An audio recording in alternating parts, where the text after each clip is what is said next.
Assalamualaikum warahmatullahi wabarakatuh. Perkenalkan, saya atas nama Sri Rizka Amalia dengan NIM B05225518 kelas E dengan prodi Administrasi Kesehatan angkatan 22. Di sini saya akan menceritakan tentang webtoon Trauma Center dan keterkaitannya antara IPE Interprofessional Education dan IPC Interprofessional Collaboration. Jadi pada episode 7 webtoon Trauma Center, cerita berfokus pada perkembangan lebih lanjut dalam penyelidikan dan konflik yang dihadapi oleh para karakter utama. Episode ini menggali lebih dalam latar belakang para karakter yang terlibat dalam trauma medis serta ketegangan yang muncul di antara mereka. Kisah utamanya berpusat pada seorang dokter atau tenaga medis yang bekerja di pusat trauma, di mana ia harus menghadapi kasus-kasus gawat darurat yang penuh dengan tekanan. Dalam episode ini, karakter-karakter mulai menghadapi dilema moral dan psikologis, berjuang dengan kesulitan pribadi dan trauma masa lalu mereka.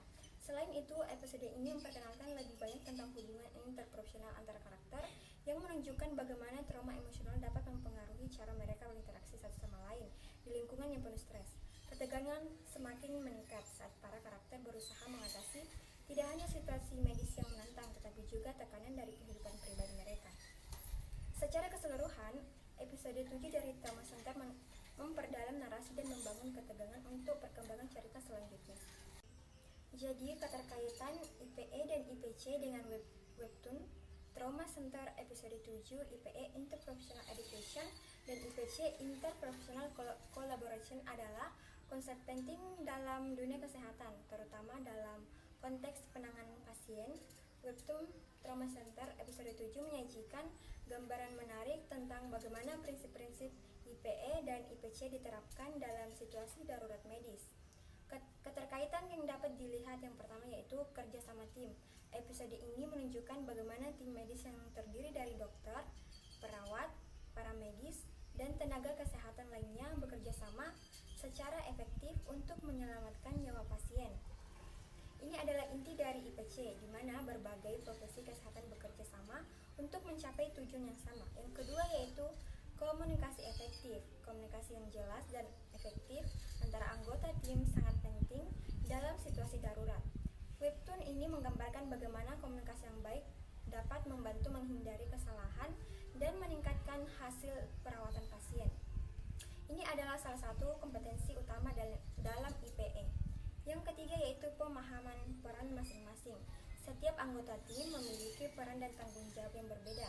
Episode ini menunjukkan bagaimana setiap anggota tim memahami peran masing-masing dan bekerja sesuai dengan kompetensinya. Ini adalah aspek penting dari IPE, yaitu memahami batas-batas dan kekuatan masing-masing profesi. Dan yang keempat yaitu pengambilan keputusan bersama. Dalam situasi darurat, seringkali diperlukan pengambilan keputusan cepat dan tepat. Episode ini menunjukkan bagaimana tim medis bekerja sama untuk mengambil keputusan yang terbaik bagi pasien. Ini adalah contoh dari IPC, di mana berbagai perspektif dipertimbangkan untuk mencapai keputusan yang optimal.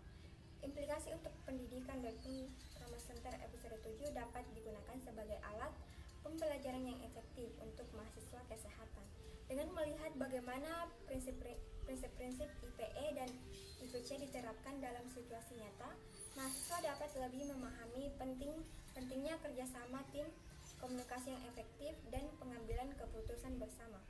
Jadi kesimpulan webtoon Trauma Center ini pada episode 7 memberikan gambaran yang menarik tentang bagaimana IPE dan IPC diterapkan dalam praktik klinis. Dengan memahami keterkaitan antara keduanya, kita dapat meningkatkan kualitas perawatan pasien dan menciptakan sistem kesehatan yang lebih efektif. Itulah tadi cerita webtoon Trauma Center pada episode 7 yang saya bawakan. Kurang dan lebihnya mohon dimaafkan. Saya pamit undur diri. Wassalamualaikum warahmatullahi wabarakatuh.